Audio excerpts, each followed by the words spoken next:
Nós estamos completando, no mês de abril, na verdade estamos em maio hoje, mas no mês de abril nós completamos 20 anos como igreja. E nós não somos uma igreja, uma comunidade, que a gente foca muito em datas especiais, em eventos, não é o nosso forte isso, né? Mas quando a gente completa mais um ano de vida, eu gosto de lembrar isso, né? Lembrar que nós tivemos um começo, e foi um começo bem simples. As pessoas que chegam aqui hoje e veem esse templo, que é bonito, né? Um templo gostoso, espaçoso, ver esse espaço, esse terreno grande aqui, né? Que é um bom terreno.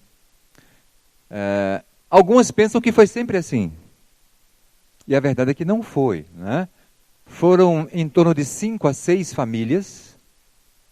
Quantas das famílias que começaram, aquelas 5, 6 que começaram, que estavam presentes no início, lá na garagem do Alfredo? A primeira reunião nossa foi na casa do Dr. Arthur Egg, lembra? Assim que teve a ceia, celebramos a ceia, naquele espaço, né? Mas vamos pensar na garagem lá, que foi quando ficou a coisa mais firmezinha lá, né? Quantos são dessa época? Estão aqui. Pronto. Foram esses que começaram a igreja. Está faltando alguém aqui? Não, né? Foram esses aí. Interessante que e são os mesmos, só envelheceram, né? Como eu também, eu tinha 46 anos, gente. Eu ainda tinha algum cabelo preto, né? E eu me lembro que nós nos reunimos e dissemos assim: olha, gente, eu disse para vocês, o compromisso que eu queria de vocês é que nós envelhecêssemos juntos. Que ninguém saísse daqui, mas que nós envelhecêssemos juntos aqui. E isso está acontecendo. Não aconteceu ainda, não, completamente. Nós estamos envelhecendo juntos, né?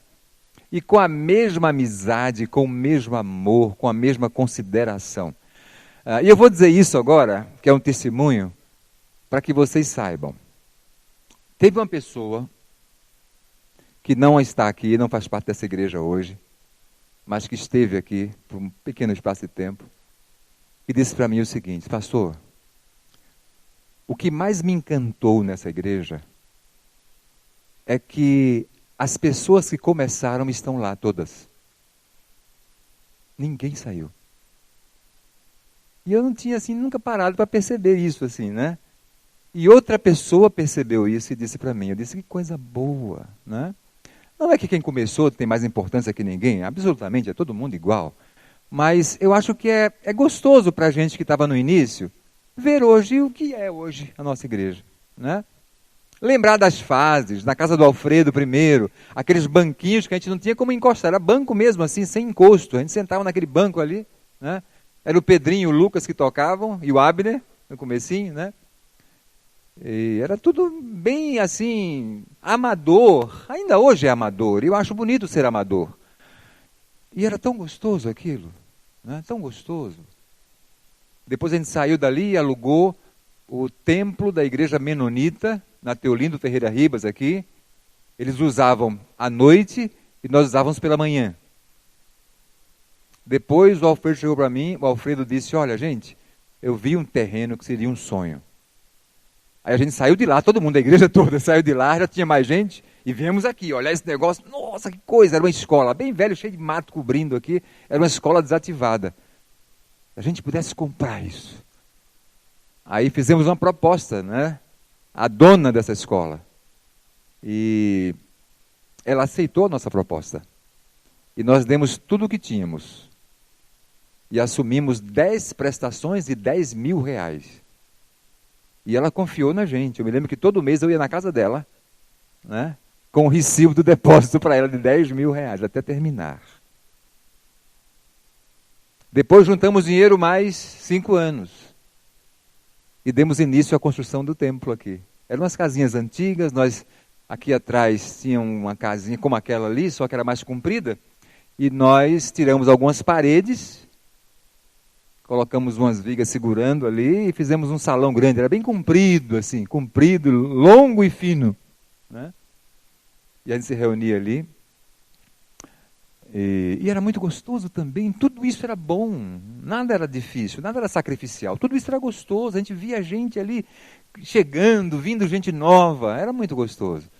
E depois construímos o templo. E era um sonho. Eu me lembro que eu vim aqui, quando eu olhei, eu fiquei no púlpito aqui, ainda sem nada, ainda em obras ainda aqui, sem forro, sem nada. Eu olhei e disse, gente, é grande demais esse negócio. Que coisa grande, dava aquela ideia de tamanho imenso, né? Está ali a nossa arquiteta, agora que eu vi, ela está ali a nossa arquiteta, né? Que fez tudo isso aqui para a gente, e foi maravilhoso, e é ótimo, e a gente olha e fala, que maravilha, né? E hoje estamos aqui. Então, tudo isso enche o coração da gente de alegria e de gratidão. Vocês não imaginam como para a gente é motivo de alegria quando mais uma família chega, né? É tão bom isso, ver as famílias chegando e podendo servir e serem servidas aqui. É tão bom para o coração da gente isso. Então, esse momento hoje é de fato de gratidão. E a gente sabe que nós não ficaremos aqui para sempre. Mas vocês vão continuar, né? Jovens, casais mais jovens do que nós, né? Daqui a pouco vão assumindo tudo aqui, vai continuar, e a igreja não é da gente. Eu me lembro que a gente tinha uma preocupação, e a gente conversou um pouco sobre isso uma época. Alguém disse, porque nós temos um jeitão diferente de ser igreja, mais informal, menos litúrgico, e uma teologia bíblica sem muita teologia complicada. E alguém disse assim, mas imagina que depois que a gente já não tiver mais tão ativo como a gente está, chega aqui um pastor, um aventureiro, e muda tudo, e faz tudo diferente, e vira um negócio diferente daquilo que a gente sempre sonhou. A gente pensava, puxa vida, é verdade, né?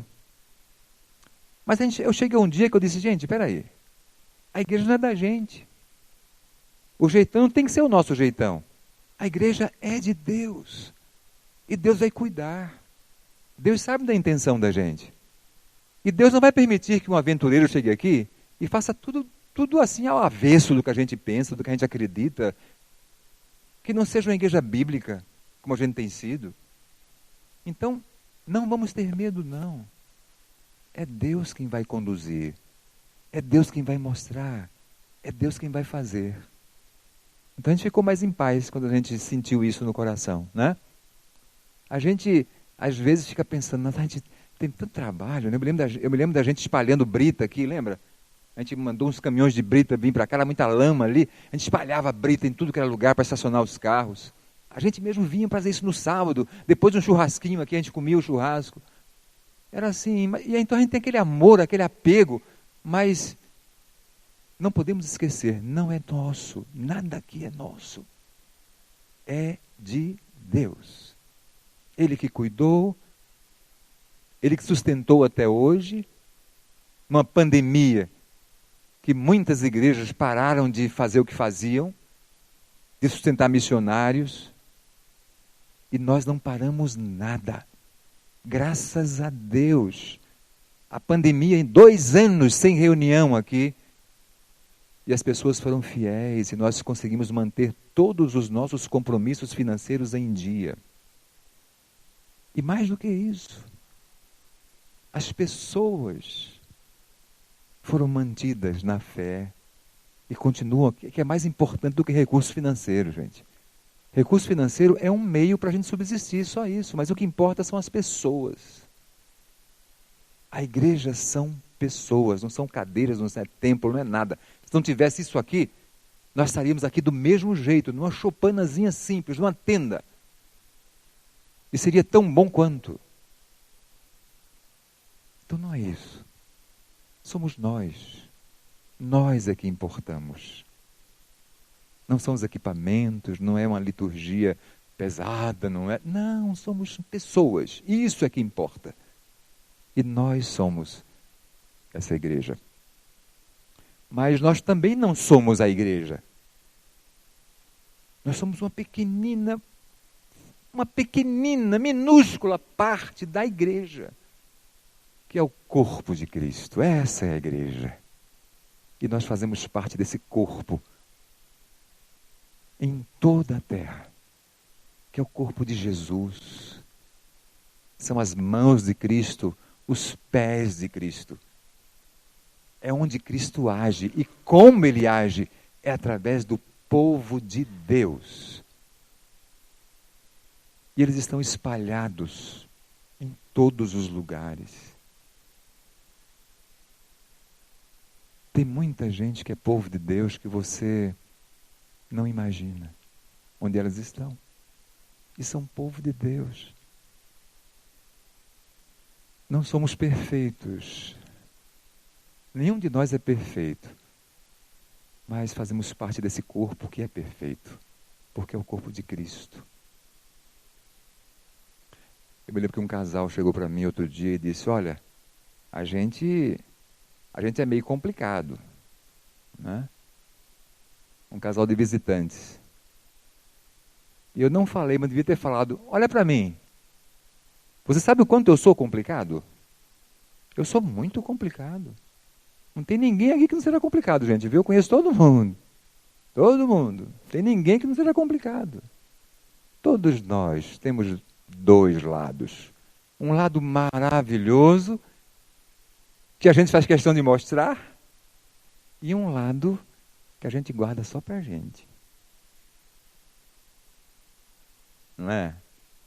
Que é aquele lado mais complicadinho. Todos nós somos assim, eu e você somos assim. Não é? E Deus nos aceita assim, e nos transforma, como diz Paulo, de glória em glória. Essa minha palavra de gratidão. Gratidão a Deus. A nossa igreja, ela tem algumas peculiaridades. Embora essa porta esteja fechada ali, mas a outra, que é a que entra e sai, está sempre aberta. Sempre aberta. Você pode entrar e sair a hora que você desejar. Nós não temos nenhuma intenção de prender ninguém aqui. Nenhuma.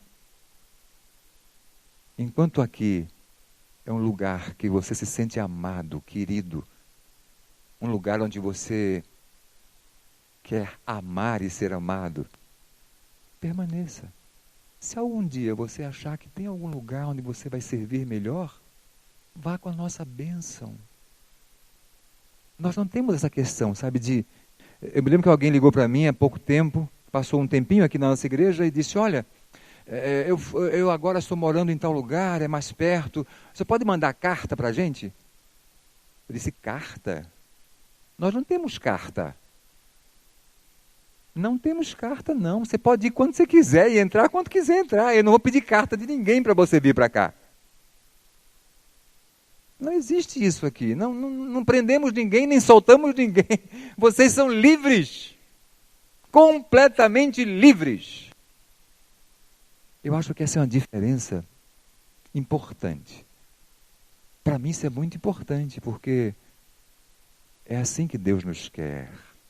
Com essa liberdade. Cristo nos fez livres. E nós queremos permanecer livres nele. Mas vamos ao que interessa hoje, que é a mensagem de hoje. Ixi, hoje vai longe. Sacerdotes do Rei, igreja, comunidade de sacerdotes. Eu vou ler o texto que está aqui. Primeira carta de Pedro, capítulo 2. Primeira carta de Pedro, capítulo 2. Diz assim: portanto,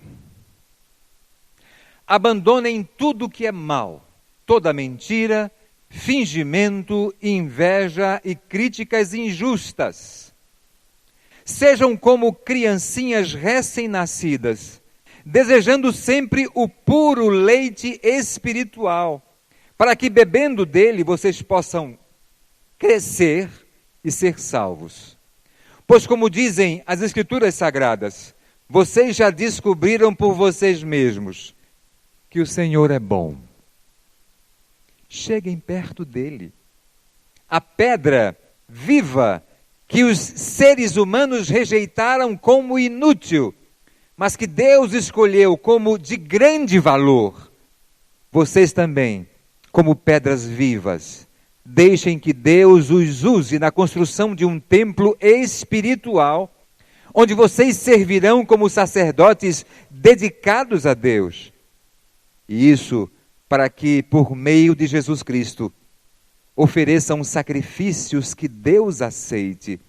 Pois as Escrituras Sagradas dizem: eu escolhi uma pedra de muito valor que agora ponho em Sião, no templo, como a pedra principal do alicerce. Quem crer nela não ficará desiludido. Essa pedra é de muito valor para vocês, os que creem. Mas para os que não creem, a pedra que os construtores rejeitaram veio a ser a mais importante de todas. Em outra parte, as Escrituras Sagradas dizem: esta é a pedra em que as pessoas vão tropeçar, a rocha que vai fazê-las cair. Essas pessoas tropeçam porque não creram na mensagem de acordo com a vontade de Deus para elas. Mas vocês são a raça escolhida, os sacerdotes do Rei, a nação completamente dedicada a Deus, o povo que pertence a Ele. Vocês foram escolhidos para anunciar os atos poderosos de Deus, que os chamou da escuridão para a sua maravilhosa luz. Antes, vocês não eram o povo de Deus, mas agora são o seu povo. Antes, não conheciam a misericórdia de Deus, mas agora já receberam a sua misericórdia. Esse texto começa com a expressão portanto. Sempre que há um portanto, se refere a algo anterior, a algo que vem antes.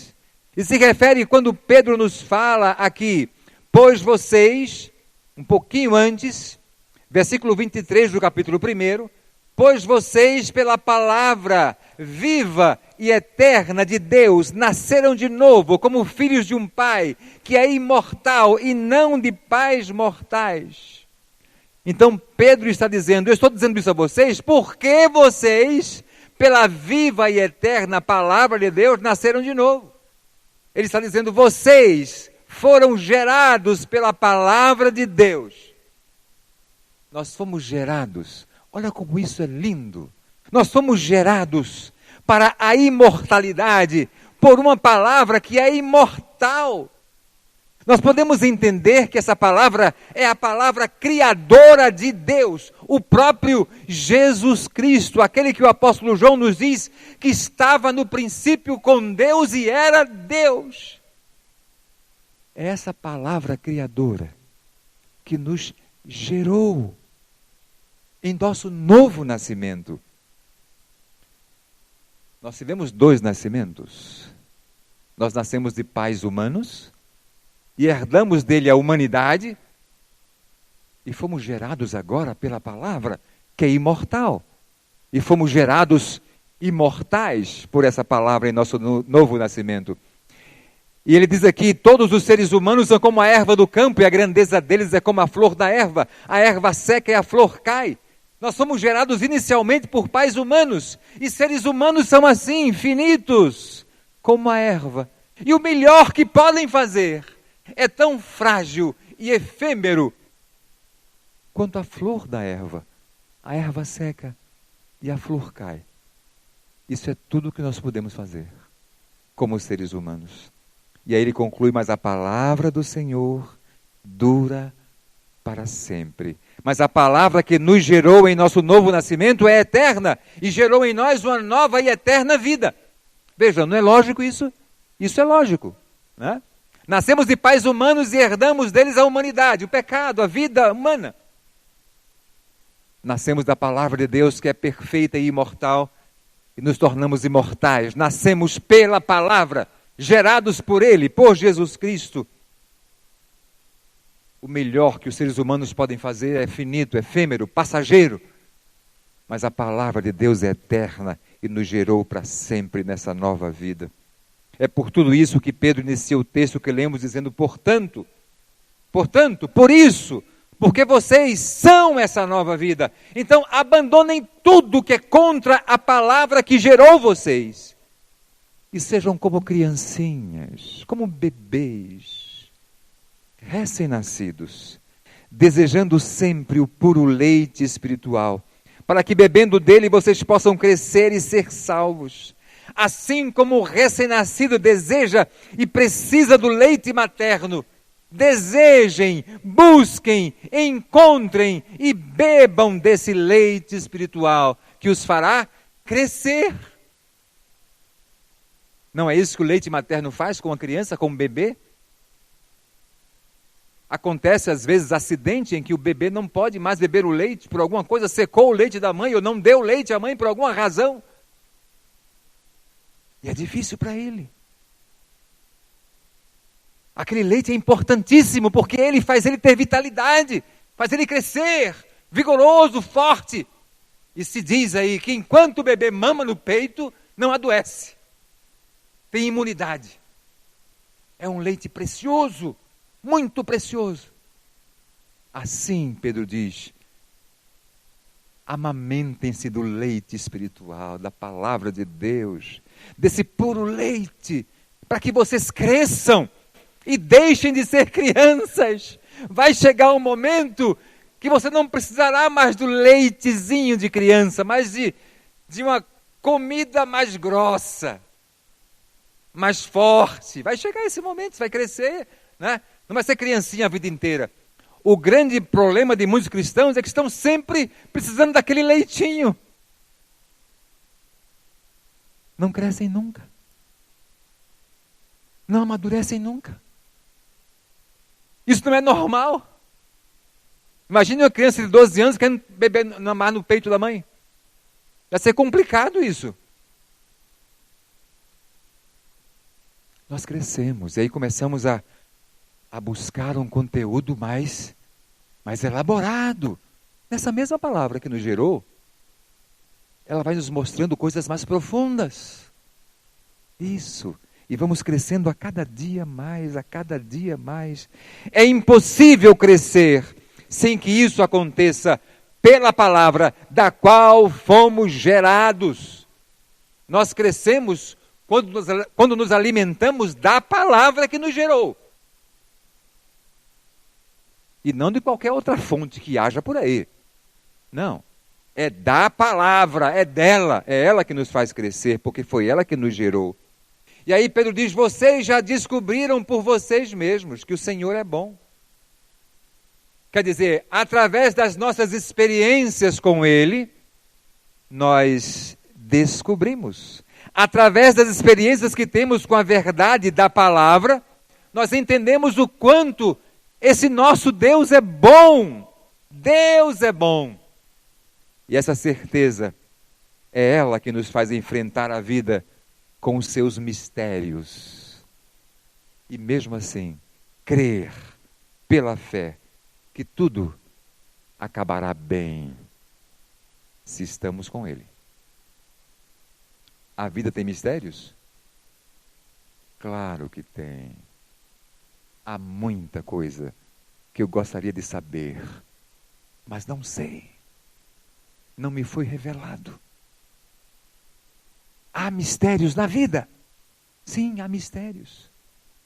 Mas as experiências que nós temos com Deus nos fazem viver essa vida com seus mistérios, crendo pela fé, que embora em muitos momentos tudo pareça muito confuso,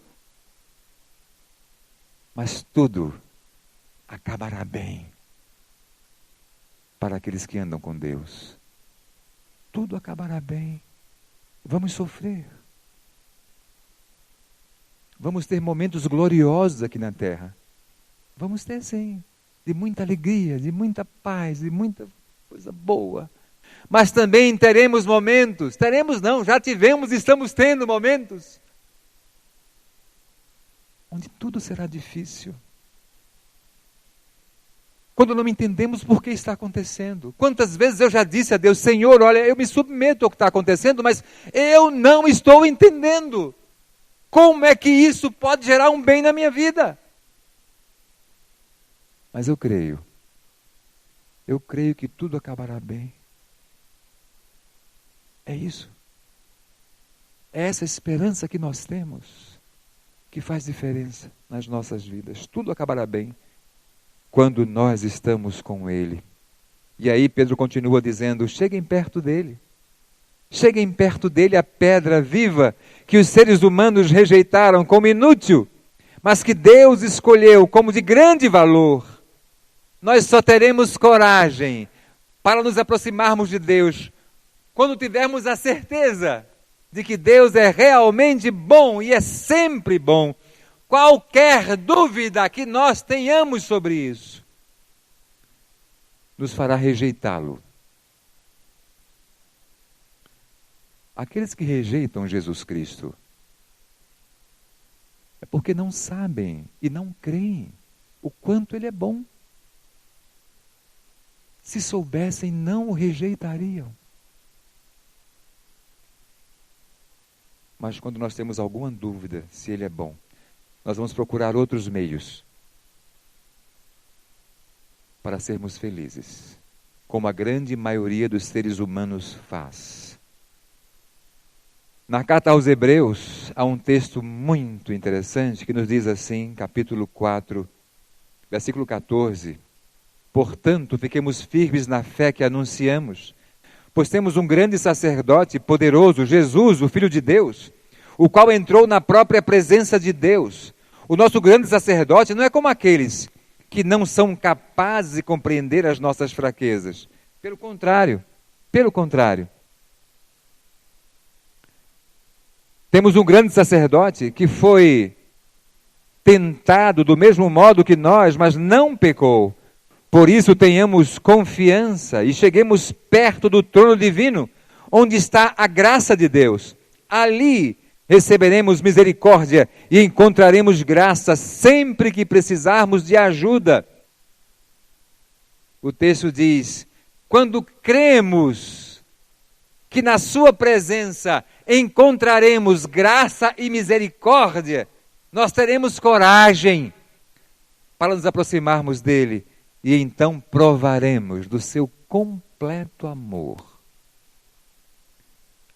Mas só teremos coragem quando entendermos que Ele é bom e que Ele nos receberá com graça e misericórdia.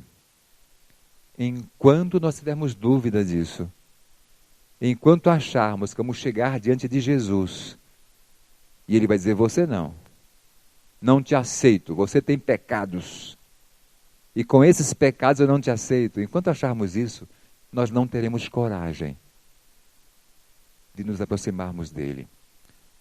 Mas quando entendermos que vamos chegar diante dele como estamos, e ele vai nos receber com misericórdia e graça, aí nós temos coragem de ir. E como chegamos à presença de Cristo, à presença de Deus? A única maneira de chegar à presença dele é arrependidos e com fé. E ali encontraremos a misericórdia que nos perdoa e a graça que nos salva. A misericórdia perdoa os nossos pecados e a graça nos salva. A graça nos inclui na família, no povo de Deus. Agora, como na dimensão humana tudo é dual, tudo tem dois lados, para os que creem nele, Cristo é a pedra angular que garante a sua segurança, a segurança de nossa vida. Mas para os que não creem nele, é a pedra em que vão tropeçar e cair. Olha que coisa, o Cristo que me salva é a pedra de tropeço daqueles que não creem. O Cristo que me recebe com misericórdia e graça é a pedra em que muitos vão tropeçar e cair porque não creem nele. Que coisa interessante. Na dimensão nossa é assim, tudo tem dois lados. Na de Deus não é assim, mas na nossa é. E Jesus, na dimensão nossa, oferece essas duas possibilidades para a gente. E aí Pedro fala, olha, vai ter pessoas que vão rejeitá-lo e não vão aceitá-lo. Mas aqueles que creem vão receber misericórdia e graça. E ele diz, mas vocês são o povo que pertence a Deus, o povo escolhido e dedicado a Ele, vocês são os sacerdotes do Rei. É essa expressão que me toca profundamente. Sacerdotes do Rei. E como sacerdotes, escolhidos para anunciar os atos poderosos de Deus, que os chamou da escuridão para a sua maravilhosa luz. Um pouco antes, ele nos diz, deixem que Deus os use na construção de um templo espiritual, onde vocês servirão como sacerdotes dedicados a Deus. E isso para que por meio de Cristo, vocês ofereçam sacrifícios que Deus aceite. Nós somos pedras vivas, usadas por Deus na construção de um templo, que é o seu corpo, o corpo de Cristo. Eu gosto de pensar em cristão assim. Nós não somos simplesmente membros de uma comunidade. Nós somos pedras vivas, que são usadas por Deus na construção do seu templo verdadeiro, que não é esse, é o seu corpo sobre a terra. Então você é uma pedra dessa, não é dessa igreja. Nós não somos dessa igreja, nós somos da igreja de Cristo. Essa é a igreja de Deus. Essa é a igreja que eu e você fazemos parte, não é essa aqui. Nessa aqui estamos de passagem, mas naquela somos eternos. Somos pedras vivas. E como parte desse corpo, nós servimos como sacerdotes, levando a todo mundo a mensagem do Evangelho. De quem Pedro está falando? Pedro fala sobre quem? Quem são os sacerdotes? São os pastores? São os teólogos? São os ministros? São os líderes? São? Não! Pedro fala que nós somos sacerdotes, todos nós. Ele fala daqueles que creem em Jesus Cristo e o têm como principal e determinante alicerce de suas vidas. São o seu povo. Esse seu povo formam um reino de sacerdotes. Para mim isso muda tudo. Nós somos então um reino de sacerdotes. Nós somos uma comunidade de sacerdotes. Fomos chamados para abençoar o mundo, anunciando os atos poderosos de Deus em nossas vidas e revelando a possibilidade de que esses atos poderosos de Deus, que aconteceram em nossa vida, aconteçam em outras vidas, mundo afora. Nós somos sacerdotes para isso, gente. E todos nós somos sacerdotes. Quando todos os que creem entenderem isso, faremos uma real diferença no mundo. Nós não fazemos por isso, porque não entendemos isso ainda. Nós achamos que existem comunidades onde tem um sacerdote, sou eu, coitado, eu, sacerdote. E os outros assistem o sacerdote trabalhando, fazendo as coisas, anunciando o evangelho, visitando, pregando.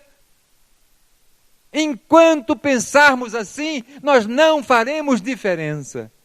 Enquanto acreditarmos que existam pessoas especiais e que esses são os sacerdotes, continuaremos fazendo pouca ou nenhuma diferença. Enquanto acreditarmos nessa mentira que não é de Deus, não é de Deus. E eu digo isso com autoridade, porque eu sei que isso é verdade. Não é de Deus. Essa ideia não é de Deus. Foi uma ideia implantada no mundo, foi um sistema implantado no mundo, exatamente para acontecer o que acontece hoje, para não fazermos diferença.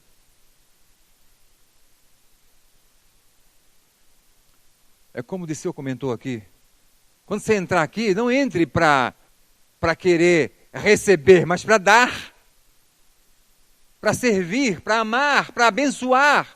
É isso.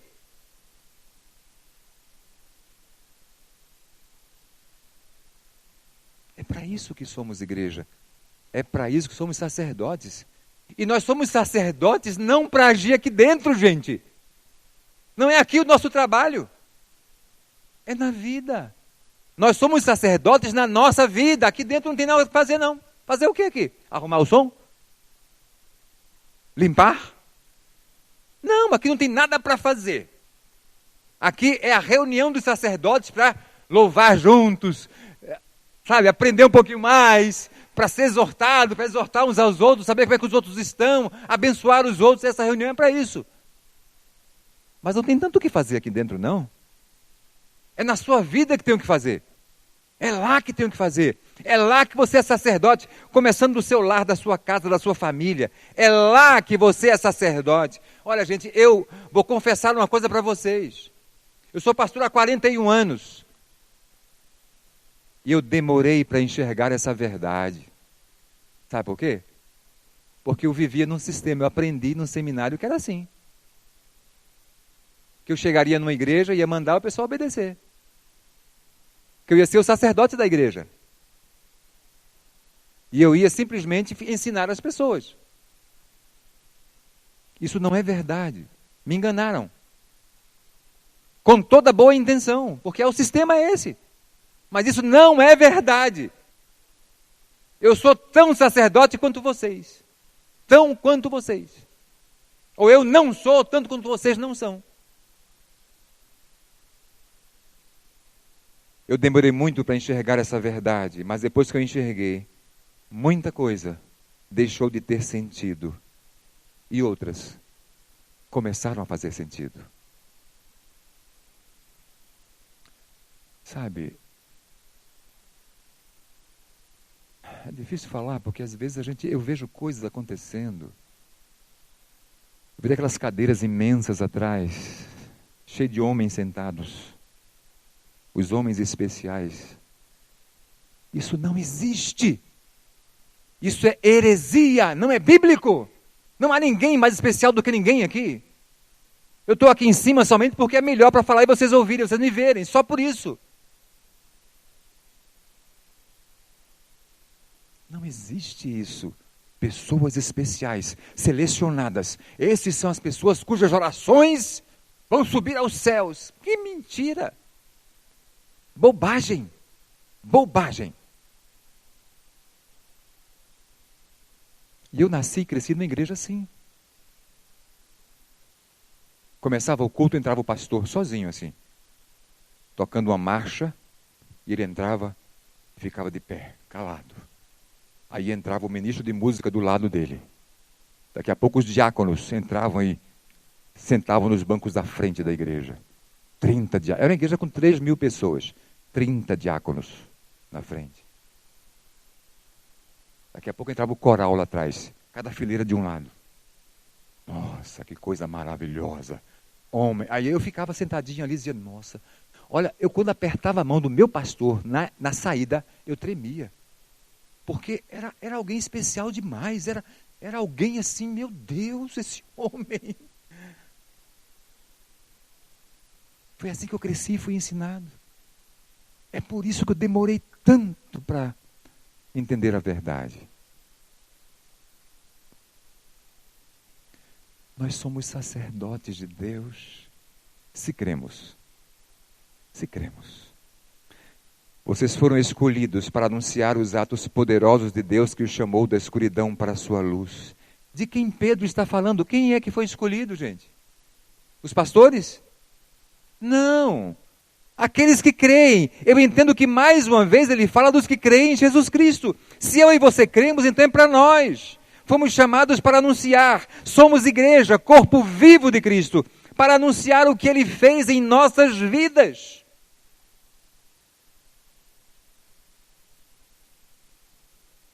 Antes que eu esqueça, Disseu, essa mensagem eu gostaria que fosse para o YouTube.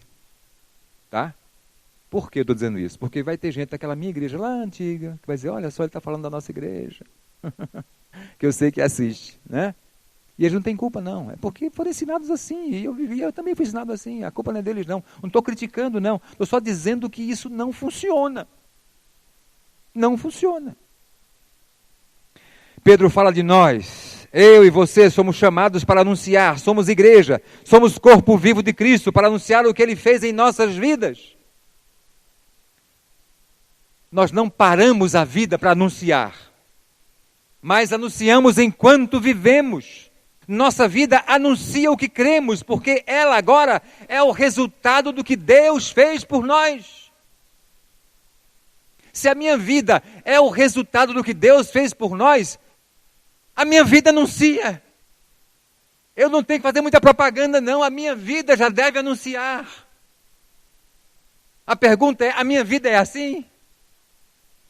Eu sou um sacerdote? Porque eu entendo que isso começa dentro de casa, com a minha esposa. Nos meus relacionamentos com meus filhos, minha esposa, meus netos, meu genro, minhas noras, começa aí. O meu sacerdócio começa aí. Em tudo que eu faço, em tudo que eu digo, em tudo que eu vivo. O meu sacerdócio é esse. O seu também é. Nossa vida anuncia o que cremos quando cremos. E Pedro diz, antes você não era um povo de Deus, mas agora são seu povo. Antes não conheciam a misericórdia de Deus, mas agora já receberam a sua misericórdia. E isso faz toda a diferença. Antes e agora. Não pode ser agora como era antes. Entende isso? Antes de quê? Antes de eu crer. Antes de eu conhecer a misericórdia e graça de Deus. Não pode ser igual a hoje. Eu sou outra pessoa. Eu nasci de novo. Se está igual, alguma coisa está errada. A nossa vida muda. Isso faz diferença. Somos perdoados e salvos para sempre. E isso muda a vida, muda nossas atitudes, muda tudo. Tudo. Essa é a grande questão. Muitas vezes, nós não assumimos um sacerdócio porque de fato não somos sacerdotes. Nós não conhecemos ainda a misericórdia e graça de Deus. Nós não chegamos até Ele arrependidos e com fé. Nós não tomamos coragem para mudar de vida. Não. Não há diferença entre o antes e o depois, porque não há um depois. É tudo como antes. Entendem o que eu estou dizendo? Muitas vezes, nós não assumimos o sacerdócio, porque na verdade não somos isso. Não entendemos Deus. Não entendemos a sua misericórdia e graça. Como cristãos, a nossa maneira de viver não é casual, mas é intencional. Não é por acaso que nós vamos testemunhar, sabe? Então eu vou andando e por acaso as pessoas vão olhar para mim. Não! Eu tenho a intenção de fazer isso. Em tudo que eu falo, em todos os meus relacionamentos, a minha intenção é anunciar os atos poderosos de Deus. É isso. Você marca um jantar com seus vizinhos, com seus amigos, e a sua intenção não é dar comida para eles, não. A sua intenção é anunciar os atos poderosos de Deus. Mesmo que você não dê uma palavra, não leia um texto da Bíblia. Mas o seu relacionamento em casa com sua esposa, com seus filhos, o jeito que você recebe na sua casa, a forma que você trata as pessoas, vai naturalmente mostrar quem você é. Esse é o nosso sacerdócio, gente. É intencional. Eu quero fazer isso. Estamos comprometidos com o reino de Deus, onde nós somos sacerdotes. Então, nossa vida agora tem a intenção de influenciar, de ser luz, de anunciar aquilo que Deus fez, aquilo que Deus está fazendo e aquilo que Deus fará em nós e através de nós. Esse é o sacerdote. Por muitos anos eu fui pastor e não era sacerdote. Por muitos anos.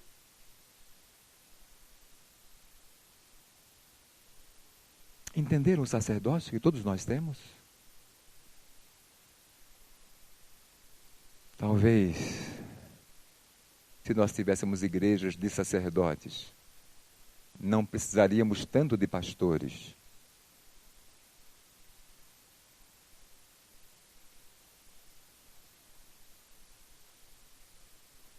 Vocês imaginem chegar o dia que vocês cheguem para mim e falam, olha, Jada, você pode até ficar com a gente aqui e tal, mas a gente dá conta do recado, não precisa mais de você não. Estou desempregado. Não tem problema, gente. Nenhum. Vou ficar feliz da vida. Amo vocês. E quero envelhecer com vocês completamente. Não é que eu estou mais ou menos velho, mas não totalmente, né? Eu quero ficar totalmente velho com vocês aqui. Mas estou pronto a vocês dizerem para mim, olha, toca a vida aí junto com a gente, que a gente agora tem gente para pregar, tem gente para visitar, tem gente para tudo aqui.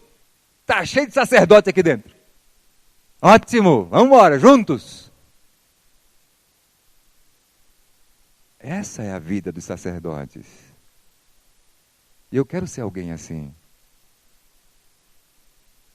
Agora a minha vida vai fazer diferença. Foi para isso que Deus enviou o seu Espírito para habitar em nós. Paulo diz, olha, eu sou o menor dos apóstolos. O menor. O mais pecador de todos, porque eu persegui a igreja. Mas Deus quis que eu fizesse o que eu estou fazendo.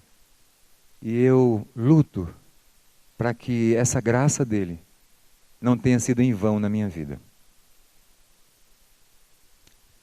Essa é a minha luta. Para que a misericórdia e a graça de Deus que eu recebi, porque creio nele, não tenha sido em vão. Que eu não faça diferença. Que eu não seja um sacerdote como devo ser. Que a minha vida não mostre ao mundo que Jesus transformou um dia esse coração.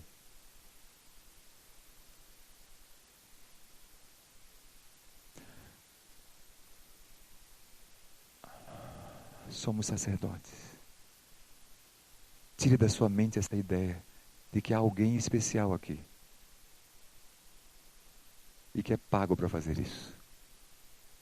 Não, isso não existe. Isso aqui é um reino de sacerdotes. E você tem um sacerdócio. Se você crê, você tem um sacerdócio. Se você crê, você tem em sua vida o Espírito Santo de Deus. E Deus não colocou o Espírito Santo em você em vão. Deus não te deu esse presente em vão. Deus te deu esse presente porque sabe que você precisa dele para ser um sacerdote. E se você não é porque você ainda não tem esse presente. Se você não se sente em condições ainda de exercer um sacerdócio, de anunciar, se você fica sem graça para falar do que Deus fez na sua vida, se você não tem coragem de anunciar os atos poderosos de Deus em sua vida, é porque esses atos não aconteceram ainda. Quando acontecem, nós temos coragem, porque são tão grandes, são tão maravilhosos. Eu olho para a minha vida, e eu penso assim, olha, se não fosse a misericórdia de Deus, eu estaria perdido. Se não fosse a misericórdia de Deus sobre minha vida naquele momento, eu estaria perdido, mas Deus não me deixou. Deus me tirou, como diz Davi, de um lamaçal, de um abismo. Ele me tirou e colocou os meus pés sobre a rocha. E quando eu lembro disso, eu não posso parar de falar, de anunciar, de me desafiar a viver. Mas a nossa vida que fala, a nossa vida é o nosso sacerdócio. Essa semana eu tive o privilégio de falar para um grupo de funcionários de uma empresa, que eles separam uma parte do almoço Eles têm não sei quanto tempo de almoço, 1 hora e meia, não sei quanto tempo é, mas eles separam, tiram um tempo dessa hora de descanso deles, 2 vezes por semana, para se reunirem e orarem, e cantarem, e testemunharem. Sempre levam pessoas que não são cristãs também, que fazem parte dessa empresa, que tem muitos funcionários. E eu fui falar. Interessante que o lugar onde eles se reúnem, sabe como é o nome? É o calabouço. Eu não sabia. Será lá no calabouço? Ligar no calabouço é que eu vou. A gente desce, um bocado de porão lá embaixo, tal, no meio de muitas caixas, botaram as cadeiras, a gente senta lá. E acontece a coisa mais linda que você pode imaginar. Pessoas cantando, novas na fé, cantando canções. Atentas para ouvir, bebendo o que você fala. Eu falei coisas simples, eles bebendo aquilo, sabe? E eu disse para eles, olha, vocês que estão cristãos, estão aqui. Vocês sabem que a vida de vocês vai mostrar quem vocês são. A vida de vocês aqui dentro dessa empresa vai fazer diferença ou não vai? Porque vão dizer, ó, esse aqui é o cristão. Está fazendo isso, está dizendo isso, está fofocando assim, está criando tumulto desse jeito. Vão dizer isso de você se você fizer isso. Esse vai ser o seu testemunho. Mas você não vai fazer isso. Você é um cristão. É um sacerdote. Isso. Não somos impecáveis, gente. Nós falhamos. É claro que nós falhamos. Claro que falhamos. Mas há uma grande diferença. Porque quando nós falhamos, isso dói. Antes não doía. Mas agora dói. Dói. Sabe, às vezes, eu estou meio preocupado com alguma coisa, fazendo, sabe, mexendo em alguma coisa importante para mim. A Selma chega e diz, olha, filho, eu sei que ela precisa fazer isso aqui. Eu digo, até depois. Aí depois eu falo, meu Deus, como eu falei com a minha esposa, eu nunca falaria assim com alguém da minha igreja. Nunca. Dói. Eu vou lá e digo, querida, me perdoa. Eu falei como não devia falar. Me perdoa. E ela é misericordiosa, sabe? Ela perdoa. Quantas vezes já fiz isso? Nós não somos perfeitos, eu sei disso, eu procuro cada dia melhorar. Mas sempre que acontece alguma coisa assim, sempre que eu deslizo de alguma maneira, isso dói. Antes não doía, agora dói. E eu não descanso enquanto não acerto. Essa é a diferença do cristão para o não cristão. Você é assim também? Sente isso? Pois é. É o Espírito de Deus que habita em nós, que nos alerta, que nos fala. Sabe, gente, eu penso, eu não sei se estou dando um tiro no pé, né? Daqui a pouco vão dizer, ó, tá bom, então joia, você pode pegar seu rumo aí que a gente resolve aqui. Não tem problema, gente, eu vou ficar aqui com vocês ajudando também. Mas eu pago o preço. Estou pronto para isso. O que eu quero é ter sacerdotes aqui, sabe? É ter pessoas com história com Deus, com história com outros, que influenciem outras vidas, que vivam para isso. Nós não precisamos aqui de teólogos, sabe? Daquele profundo, aquele cara que o grego, o hebraico diz, não! Isso é bom? É. E tem pessoas que fazem isso para a gente. Ótimo. Mas eu quero é testemunhar aquilo que Deus já fez na minha vida. E isso qualquer um pode. Não é para isso que somos chamados? Os atos poderosos de Deus na minha vida? É isso aí que me chamaram. Então, o que Deus fez para mim, eu sei. Eu posso testemunhar com a minha vida isso. Com as transformações da minha vida. Então é isso. É simples assim. É só isso. Somos um reino de sacerdotes. E eu quero dizer isso quando nós completamos 20 anos como igreja. Que nós não somos uma igreja. Nós somos sacerdotes de uma grande igreja. Nós somos pedras vivas de uma construção muito maior do que essa aqui. Muito maior. E outra coisa. Sempre é o momento certo para você crer. Para você entender o Evangelho e viver essa nova vida. Sempre. Não há ninguém que está perdido. Ainda não. Há tempo. Se você está vivo, há tempo. Mas não se confie muito nesse tempo. Porque ele é muito passageiro, passa muito rápido. Então defina-se logo, tenha coragem. Aproxime-se do trono da graça e lá você encontrará misericórdia e graça sempre que procurar. Sempre que procurar. Comece hoje. Comece hoje. Se você crê hoje, comece hoje. Mas não se contente em simplesmente ouvir o que dizem e você não ser um sacerdote. E lembre-se, o sacerdócio começa dentro da nossa casa. Se você não consegue ser sacerdote em casa, não saia de dentro dela, vai fazer vergonha fora. Primeiro, seja entre os seus. Ninguém conhece mais você do que quem está do teu lado. Ninguém conhece. Vamos orar? Baixe a sua cabeça.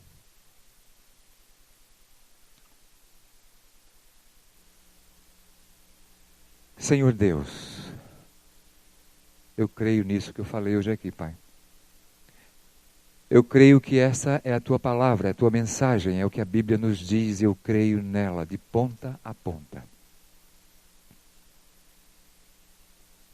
Eu creio que nós somos um reino de sacerdotes.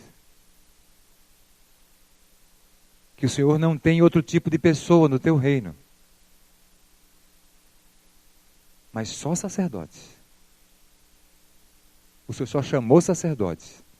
Só escolheu para serem sacerdotes. Só salvou para serem sacerdotes. Não há uma outra categoria. E nós queremos fazer parte desse povo. Queremos abençoar o mundo com a Tua mensagem, com os atos poderosos que o Senhor já fez na nossa vida, que está fazendo agora e que fará no futuro. Queremos levar essa mensagem para outras vidas, Pai. Abençoa-nos assim, que o Teu Espírito Santo nos encoraje e nos dê paz para fazermos isso. Abençoa cada pessoa que está aqui nessa manhã. Abençoa aqueles que já entenderam a palavra, que estão entendendo o que são sacerdotes. Abençoa aqueles que ainda entenderam pela metade. Querem, mas ainda não se entregaram completamente e ainda não são sacerdotes. Toca nesses corações, ó Deus, e dá coragem. Que eles possam perceber, entender e crer pela fé que Deus é sempre bom. Que eles podem se aproximar como estão. E o Senhor vai tratá-los com graça e com misericórdia. Vai salvá-los e fazer deles sacerdotes de um reino maravilhoso. Faz isso hoje, Pai. Em nosso meio. Faz isso, Pai. Trabalha as nossas vidas. Nos encoraja a cada dia a termos mais coragem de caminharmos a cada dia mais próximo do Senhor e da Sua vontade. Eu peço-te isso, Pai, em nome de Jesus. Amém. Amém. Essa palavra de hoje, ela foi do meu coração para o coração de vocês. Do meu coração. Não foram só palavras lidas, não foram somente impressões que eu tenho, mas é o que o meu coração está dizendo. E foi muito pesado para mim dizer a vocês tudo isso, né? Eu estou com as pernas aqui cansadas, trêmulas, porque é algo de Deus, do poder de Deus mesmo, sabe? E eu espero que vocês tenham entendido. Eu espero em Deus que vocês tenham entendido.